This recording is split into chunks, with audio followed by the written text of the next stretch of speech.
हिंदी भाषा में इच्छाओं को व्यक्त करने वाले शब्दों के इस त्वरित सारांश में आपका स्वागत है। तो क्या सबसे पहली चीज जो हम कहना चाहते हैं वो यही नहीं होती कि यार मुझे ये चाहिए? तो देखिए, पहला बिंदु ये है कि ये लेसन इस सीरीज का पार्ट 2 है, जो ये साबित करता है कि भाषा सीखना एक क्रमिक प्रक्रिया है और भाग 1 के बुनियादी शब्दों के ठीक बाद सीधे इच्छाओं पर आना ये दिखाता है कि नई भाषा में अपनी जरूरतें बताना हमारी सबसे बड़ी प्राथमिकता है। दूसरा, आज हमारा पूरा फोकस अपनी चाहत व्यक्त करने वाले इन छोटे वाक्यांशों पर है, जो एकदम शून्य से सीखने वालों के लिए बिल्कुल एक सर्वाइवल टूलकिट का काम करते हैं। स्रोत के अनुसार जब किसी शब्द के अंत में सा या शा की ध्वनि आती है, ऐसे या SHA, तो उसका प्रयोग एक अमूर्त भावना को दर्शाने के लिए होता है। एक अमूर्त भावना मतलब एक एब्स्ट्रैक्ट फीलिंग, बिल्कुल। जैसे कोई इच्छा, प्रबल लालसा या बार बार होने वाली इच्छा। और इसी नियम का दूसरा हिस्सा ये है कि जब उसी शब्द के अंत में स्वर बदलकर सु या शु हो जाता है, मतलब SU या SHU, तो वो अमूर्त इच्छा किसी व्यक्ति के भीतर समा जाती है। अच्छा, तो व्यक्ति के भीतर समा जाती है। हाँ, यानी सु या शु का प्रयोग उस व्यक्ति के लिए होता है जो उस इच्छा को महसूस कर रहा है, जो उसका इच्छुक है, जिसके मन में वो इच्छा है।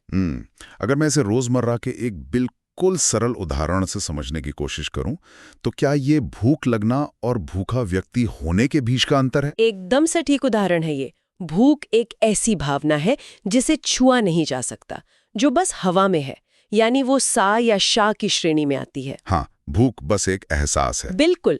लेकिन वो इंसान जिसका पेट गुड़गुड़ा रहा है, जिसे खाना चाहिए, वो सु या शु है। तो चलिए इसे थोड़ा और खोलते हैं। अगर मैं अपनी भाषा में कहूं, तो क्या इसका मतलब ये है कि सा या शा एक लंबी मैराथन दौड़ की तरह है, एक प्रक्रिया, एक फैलाव, और सु या शु उस दौड़ में हिस्सा लेने वाला वो धावक है जिसकी छाती पर नंबर लगा हुआ है?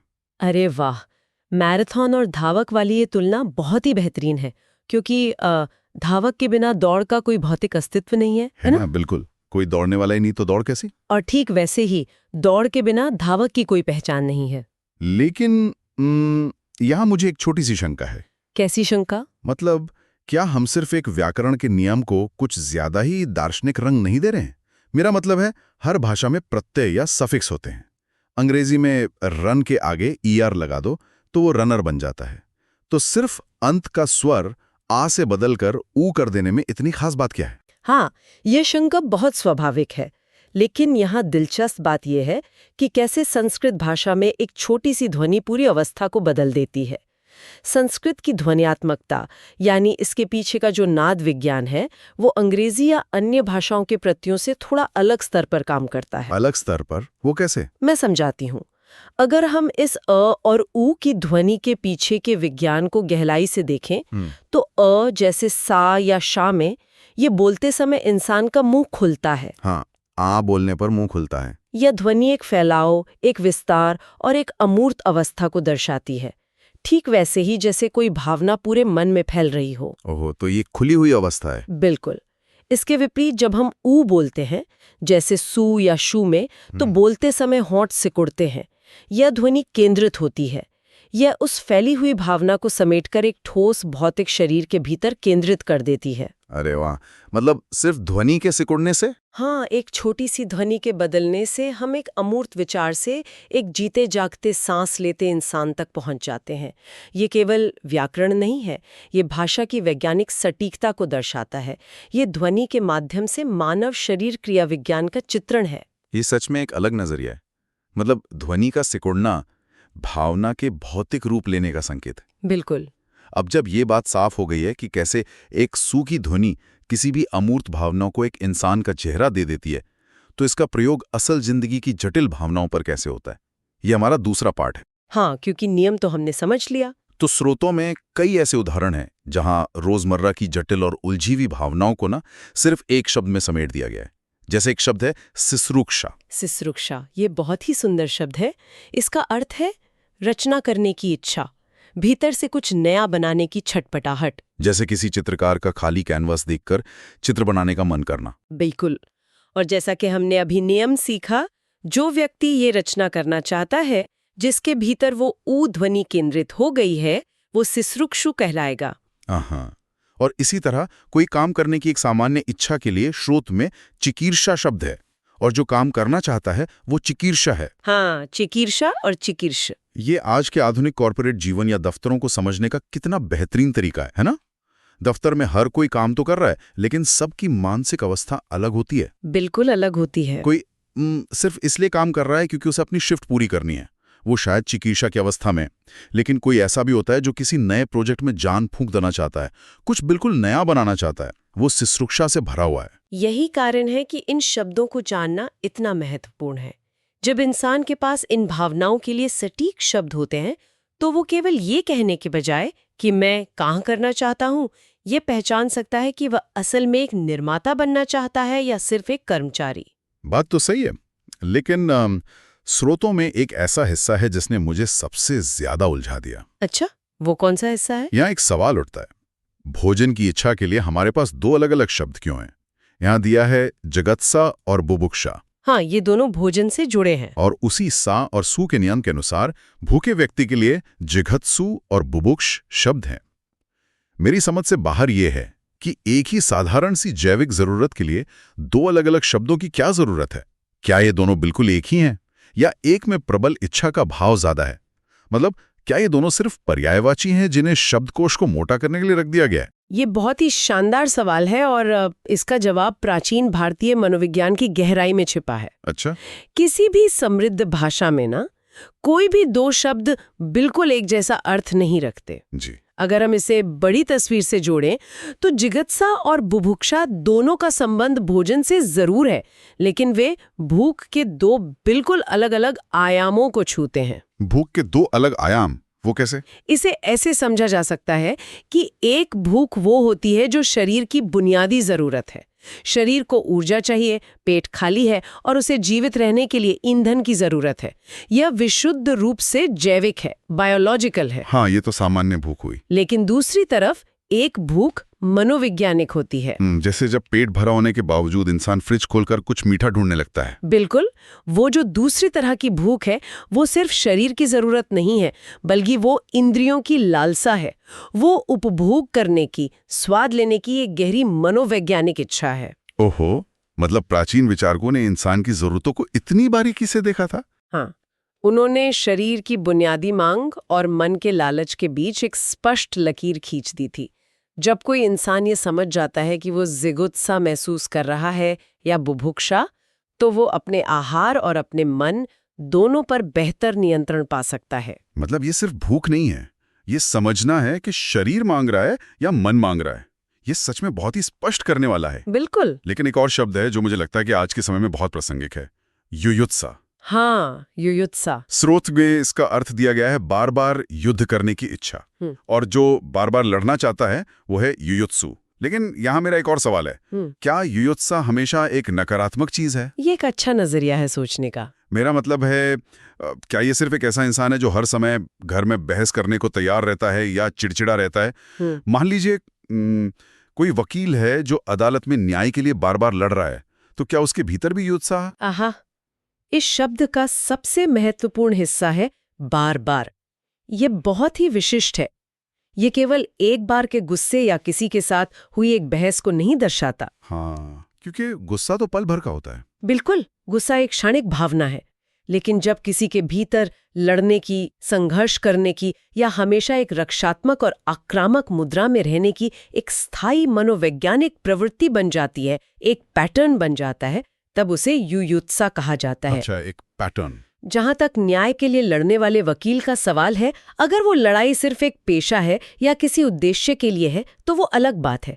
लेकिन युयुत्सा उस गहरी मानसिक अवस्था की बात करता है जहां व्यक्ति को हर जगह एक युद्ध क्षेत्र नजर आता है। बाप रे, हर जगह युद्ध क्षेत्र। ये बताता है कि उस समय भी आक्रामक प्रवृत्तियों को कितनी बारीकी से पहचाना गया था। उन्होंने ये समझ लिया था कि कुछ लोगों के भीतर संघर्ष करने का एक पैटर्न होता है। ये सच में आंखें खोलने वाला है। जब किसी भावना को पैटर्न के रूप में एक विशिष्ट नाम मिल जाता है तो उसे पहचानना और उसे निपटना कितना आसान हो जाता है ना? एकदम सही। इंसान सोच सकता है कि ओ, ये इंसान आज परेशान नहीं है, इसके भीतर बस युयुत्सा का पैटर्न हावी है। बिल्कुल, एक बार नाम मिल जाए तो चीजें सुलझने लगती हैं। तो अभी तक हमने जिन भी इच्छाओं की बात की, चाहे वो खाना हो, काम करना हो, कुछ बनाने की ललक हो या बार बार बहस करने की प्रवृत्ति हो, ये सब आंतरिक हैं। ये सब इंसान के अपने मन और शरीर के भीतर घटित हो रहा है। हाँ, ये सब हमारे अंदर की बातें हैं। लेकिन हमारा तीसरा पार्ट उस घर्षण के बारे में है जो तब पैदा होता है जब ये आंतरिक इच्छाएं बाहरी दुनिया से टकराती हैं। मतलब जब हमारी इच्छाएं और इरादे शारीरिक गतिविधि में बदलते हैं और दूसरे लोगों को प्रभावित करते हैं, तो भाषा में क्या बदलाव आता है? आंतरिक इच्छाएं बाहरी दुनिया के संपर्क में आती हैं तो वे केवल अमूर्त भावनाएं नहीं रह जाती, वे कर्म बन जाती हैं। और ये बदलाव ना बहुत महत्वपूर्ण है क्योंकि ये हमारे आसपास के समाज और वातावरण पर सीधा असर डालता है। ये वो जगह है जहां ये सच में बहुत दिलचस्प हो जाता है। स्रोतों में इसके लिए एक बहुत ही सटीक शब्द है, चरिष्णु। इसका अर्थ दिया गया है सक्रिय, इधर उधर घूमने वाला। चरिष्णु, हाँ। यहां ध्यान देने वाली बात यह है कि ये सिर्फ घूमने की इच्छा नहीं है। इंसान सोफे पर लेटे लेटे भी दुनिया घूमने का सपना देख सकता है, वो तो अलग बात है। लेकिन चरिष्णु होना एक सक्रिय अवस्था है, एक एक्टिव स्टेट है। सही कहा। संस्कृत में इष्णु प्रत्यय किसी ऐसी चीज को दर्शाता है जो निरंतर चल रही हो, जो बस स्वभाव का हिस्सा बन गई हो। ये एक बीइंग है, मतलब स्टेट ऑफ बीइंग, ना कि सिर्फ एक चाहत। मुझे लगता है कि हम सबके दोस्त यारों के समूह में कोई ना कोई ऐसा इंसान जरूर होता है जो शुक्रवार की शाम होते ही गायब हो जाता है। हाँ, जो वीकेंड पर घर में टिकी नहीं सकता। बिल्कुल। उसे हमेशा कोई नई जगह एक्सप्लोर करनी होती है, किसी नए शहर की गलियों में खोना होता है। ऐसा लगता है जैसे उसके पैरों में पहिए लगे हों। ऐसे व्यक्ति की उस निरंतर घूमने की सक्रिय अवस्था को चरिष्णु कहना बिल्कुल सटीक होगा। ये उदाहरण इस शब्द की आत्मा को पूरी तरह से पकड़ लेता है। ये सिर्फ इच्छा का भौतिक रूप नहीं है, ये इच्छा का गतिशील रूप है।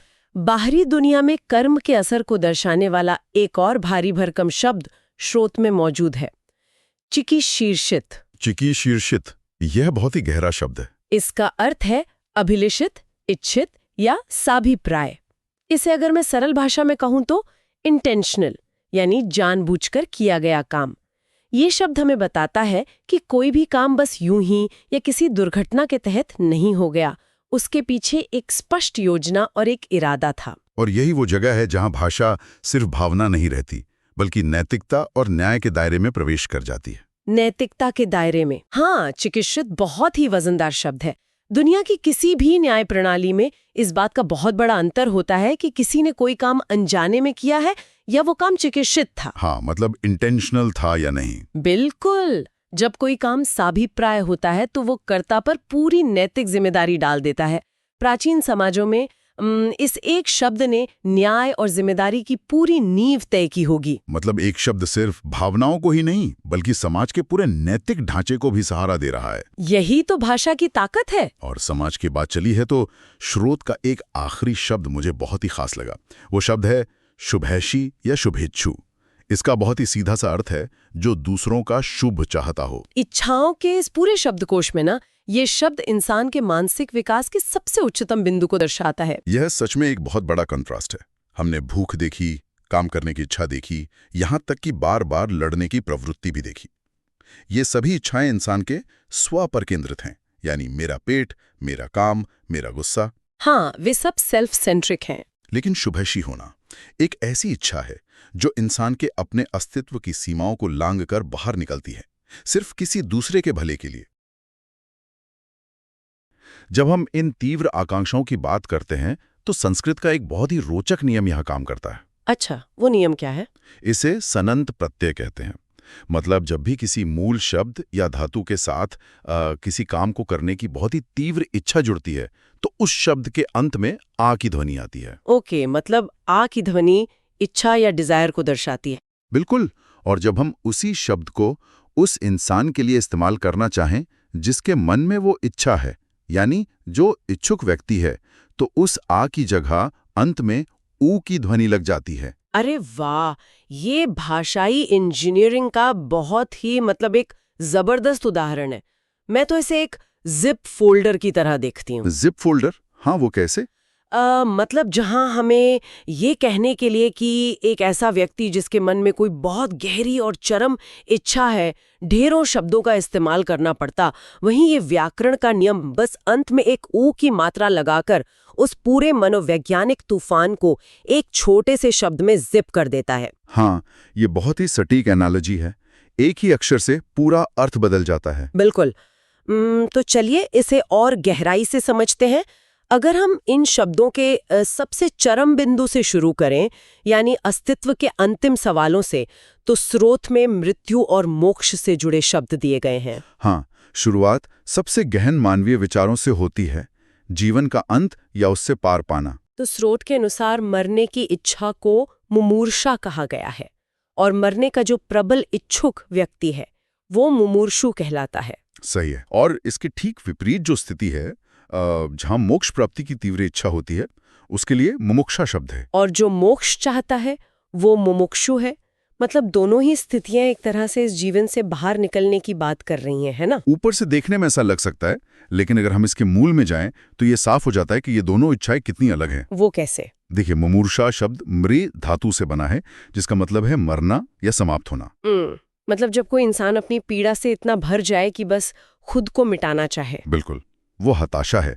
लेकिन इसके उलट मुमुक्षा शब्द मुच धातु से निकला है, जिसका अर्थ है मुक्त होना। अच्छा, तो मुमुक्षा में कोई हताशा नहीं है? नहीं, बिल्कुल नहीं।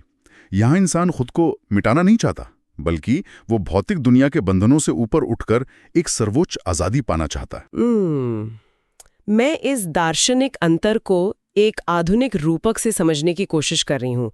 ये कुछ ऐसा है जैसे मान लीजिए कोई व्यक्ति एक बहुत ही कठिन वीडियो गेम खेल रहा है। हाँ, बिल्कुल। तो मुमूर्षा उस स्थिति की तरह है जब खिलाड़ी गेम के मुश्किलों से इतना फ्रस्ट्रेट हो जाता है कि वो गुस्से में गेम को बीच में ही बंद कर देना चाहता है।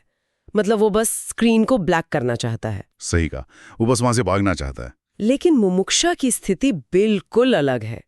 यह उस खिलाड़ी की तरह है जिसने गेम के हर एक लेवल को समझ लिया है, गेम को पूरी तरह से जीत लिया है, और अब वो हमेशा के लिए उस गेम से बाहर आना चाहता है, क्योंकि अब खेलने के लिए कुछ बचा ही नहीं है। अरे वाह, ये रूपक तो उस मनोवैज्ञानिक अंतर को बहुत ही सटीकता से पकड़ता है।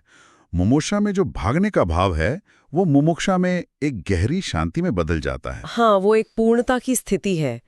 लेकिन स्रोत सामग्री में इन दोनों के अलावा एक तीसरे शब्द की भी चर्चा है, जो इस पूरे विमर्श को एक बहुत ही आक्रामक दिशा में ले जाता है। हाँ, यहाँ सबसे दिलचस्प बात यह है कि वो शब्द जिघांसा है। जिघांसा, इसका अर्थ मार डालने की प्रबल इच्छा है ना? बिल्कुल। और जो ये इच्छा रखता है वो जिगांसु है।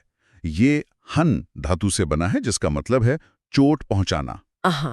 जिघांसा, ये विचार मुझे मनोविज्ञान की कुछ बहुत ही डार्क थ्योरीज की याद दिलाता है।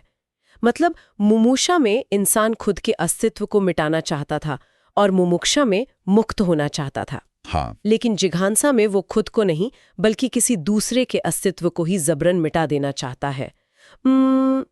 ये सिर्फ एक सामान्य गुस्सा नहीं लगता। बिल्कुल नहीं। क्रोध तो आता है और चला जाता है, लेकिन जिघांसा एक लक्षित जुनून है। हाँ, ऐसा लगता है जैसे विनाश करने की भावना इंसान पर पूरी तरह से हावी हो गई हो, जैसे कि वो किसी और को मिटाकर अपनी किसी अंदरूनी उथल-पुथल को शांत करना चाहता हो। सही बात है। अगर इसे और व्यापक तौर पर देखें तो जिघांसु होना महज किसी से नाराज होना नहीं है। यह एक ऐसी मानसिक अवस्था है जहां दूसरे का अस्तित्व ही इंसान के लिए एक पीड़ा बन जाता है। ये बहुत ही गहरा और डरावना विचार है ना? प्राचीन विचारकों ने महसूस किया कि मानव मन में एक ऐसा अंधकार भी है जो तब तक शांत नहीं होता जब तक वो अपने लक्ष्य को नष्ट ना कर दे। इसीलिए उन्होंने इसके लिए एक अलग सनंत शब्द गढ़ा। ये वाकई सोचने पर मजबूर करता है कि इंसान का मन किन गहराइयों तक जा सकता है। लेकिन ये तो बात हुई जब हम अस्तित्व को ही मिटाने या पार करने की सोच रहे हों। हाँ, एक्सट्रीम सिचुएशंस की। बिल्कुल। लेकिन क्या होता है जब हम ऐसा नहीं कर सकते, जब हमें इसी दुनिया में रहना पड़ता है, इन बाहरी परिस्थितियों का सामना करना पड़ता है? तो यहाँ से हमारा विश्लेषण संसार का सामना करने वाले शब्दों की ओर बढ़ता है। स्रोत सामग्री में इसके लिए दो बहुत ही विपरीत अवधारणाएं हैं। पहला शब्द है तितिक्षा, और इसके लिए जो विवरण दिया गया है वो है सहन करने या त्याग करने की उत्कट इच्छा। और जाहिर है जो ये चाहता है वो तितिक्षु है। हाँ, और दूसरी ओर हमारे पास है जिघृक्षा, मतलब ग्रहण करने की प्रबल इच्छा, जिसका इच्छुक जिघृक्षु कहलाता है। ये दोनों शब्द बहुत ही शक्तिशाली हैं। ये दिखाते हैं कि हम दुनिया की चीजों के साथ कैसे डील करते हैं। मुझे यहीं पर स्रोत सामग्री के एक बिंदु को लेकर थोड़ी असहमति है, या कहूं तो एक उलझन है। अच्छा, क्या उलझन है? देखिए, तितिक्षा के अर्थ में स्रोत ने सहन करने और त्याग करने इन दोनों को एक साथ रखा है। हाँ, ऐसा ही लिखा है। तो इसका असल मतलब क्या है? क्योंकि अगर हम ध्यान से सोचें तो ये दोनों बिल्कुल उल्टी बातें हैं। सहन करना मतलब चीजों को बर्दाश्त करना, उन्हें ढोना, और त्याग करना मतलब उन्हें छोड़ देना। ये दोनों एक साथ कैसे आ सकते हैं? ये बहुत ही जायज सवाल है। ऊपर से देखने पर ये एक विरोधाभास लगता है, लेकिन अगर हम इस शब्द के मूल में जाएं तो ये तिज धातु से निकला है, जो कष्ट सहने से जुड़ी है। तो शुरुआत तो सहने से ही होती है। बिल्कुल। शुरुआत में जब कोई इंसान पीड़ा से गुजरता है तो वो उसे दांत भींचकर सहने की कोशिश करता है। हाँ, एक संघर्ष होता है। लेकिन तितिक्षा कोई साधारण संघर्ष नहीं है। ये एक चरम इच्छा है। जब किसी कष्ट को पूरी तरह सहन कर लिया जाता है, जब सहनशीलता अपने चरम पर पहुंच जाती है, तो मानसिक स्थिति बदल जाती है। अच्छा, तो क्या होता है फिर? इंसान उस पीड़ा से मुक्त होने की छटपटाहट का ही त्याग कर देता है। वो उस दर्द को स्वीकार कर लेता है। तो बाहर से लगता है कि वो सहन कर रहा है, लेकिन अंदर से उसने उस कष्ट के प्रति मोह का त्याग कर दिया है। अरे वाह! मतलब क्या मैं इसे ऐसे देख सकती हूँ जैसे कोई मैराथन रनर जब दौड़ते दौड़ते द वॉल से टकराता है? मतलब जब दर्द अपनी चरम सीमा पर होता है तो उसका दिमाग उस पीड़ा से पूरी तरह से डिस्कनेक्ट हो जाता है। बिल्कुल सटीक उदाहरण है। चरम स्तर पर सहना और त्यागना एक ही बात हो जाती है। ये विचार बहुत ही प्रभावशाली है। इसका मतलब है कि तितिक्षु व्यक्ति परिस्थितियों का गुलाम नहीं होता, और इसके ठीक विपरीत है जिघृक्षा, यानी ग्रहण करने की इच्छा। हाँ, ये ग्रह धातु से बना है, मतलब पकड़ना या हड़पना। यहाँ इंसान दुनिया से कुछ छोड़ने के बजाय उसे दोनों हाथों से ग्रहण करना चाहता है। सही कहा। जिघृक्षा में व्यक्ति चीजों, शक्ति या संसाधनों पर अधिकार जमाना चाहता है। ये नियंत्रण की बहुत ही आक्रामक लालसा है। अगर हम आज के समय में इसे देखें तो मुझे लगता है कि हमारा पूरा आधुनिक उपभोक्तावादी समाज इसी जिघृक्षा पर चल रहा है। हाँ, ज्यादा से ज्यादा समेट लेने की होड़ मची है। बिल्कुल। आज हर कोई ज्यादा गैजेट, ज्यादा पैसा, ज्यादा अटेंशन ग्रहण करना चाहता है। यह फोमो यानी फियर ऑफ मिसिंग आउट का चरम रूप है। जिघृक्षु व्यक्ति को हमेशा लगता है कि अगर उसने सब कुछ जमा नहीं किया तो वो पीछे रह जाएगा। ये इस शब्दावली की सुंदरता है। एक तरफ वो इंसान है जो हर मुश्किल को सहकर मोह छोड़ने की इच्छा रखता है, तितिक्षु, और दूसरी तरफ वो इंसान है जो हर चीज को अपनी मुट्ठी में कैद कर लेना चाहता है, जिघृक्षु। दोनों ही सरवाइव करने की कोशिश कर रहे हैं, लेकिन उनके तरीके बिल्कुल अलग हैं। बिल्कुल अलग। तो अब तक हमने इंसान की अंदरूनी लड़ाइयों और बाहरी दुनिया को झेलने के तरीकों को समझा, लेकिन हम अकेले तो रहते नहीं हैं। हाँ। हमें समाज के साथ जुड़ना भी होता है। हाँ, और स्रोत सामग्री का अगला हिस्सा इसी बाहरी दुनिया से जुड़ाव के बारे में है, अभिव्यक्ति और सेवा। यहाँ एक बहुत ही दिलचस्प शब्द आता है, विवक्षा। इसका अर्थ है कहने या व्यक्त करने की इच्छा। ये वच धातु से बना है, जिसका मतलब है बोलना। ध्यान देने वाली बात यह है कि स्रोत में इसका ऊ वाला रूप यानी विवक्षु नहीं दिया गया है। हाँ, लेकिन इसमें जो भावना है वो उसी तीव्र आकांक्षा वाली ही है। बिल्कुल। यहाँ विवक्षा को केवल हमारी दिन भर की सामान्य गपशप से अलग करके देखना होगा। मतलब ये सिर्फ बातूनी होना नहीं है। नहीं, जब कोई सत्य या कोई बहुत भारी भावना इंसान के भीतर इतनी अधिक भर जाए कि उसे व्यक्त किए बिना वो रह ना सके, तब वह विवक्षा बनती है। मैं इसे कुछ इस तरह सोच रही हूँ। मान लीजिए आप किसी मीटिंग में हैं, कोई बहस चल रही है, और अचानक आपके दिमाग में एक ऐसा शानदार जवाब आता है जो पूरी चर्चा पलट सकता है। हाँ, वो एक्साइटमेंट। बिल्कुल। वो विचार आपके होठों तक आ जाता है, और जब तक आप उसे बोल नहीं देते, आपको एक अजीब सी बेचैनी होने लगती है। बस वही विवक्षा है। बहुत सही कहा। अगर इसे व्यापक संदर्भ से जोड़ें तो विवक्षा ही वो बल है जिसने दुनिया के महान साहित्यों और क्रांतियों को जन्म दिया है। जब कोई रचनाकार महसूस करता है कि उसका सच दुनिया तक पहुंचना ही चाहिए। हाँ, वो अभिव्यक्ति की एक बुनियादी जरूरत है। और अभिव्यक्ति की जरूरत से आगे बढ़ते हुए हम उस शब्द पर आते हैं जो शायद इस पूरी सूची में सबसे ज्यादा खूबसूरत और निस्वार्थ है। आप शुश्रूषा की बात कर रही हैं? जी, शुश्रूषा यानी सेवा करने की इच्छा, और इसका इच्छुक शुश्रूषु कहलाता है। ये शब्द बहुत ही खास है। अगर हम इसके निर्माण को देखें तो ये संस्कृत की श्रु धातु से बना है, जिसका मूल अर्थ होता है सुनना। वेट, क्या? सुनना और सेवा करना, ये दोनों एक साथ कैसे जुड़ते हैं? यही तो शब्द की गहराई है।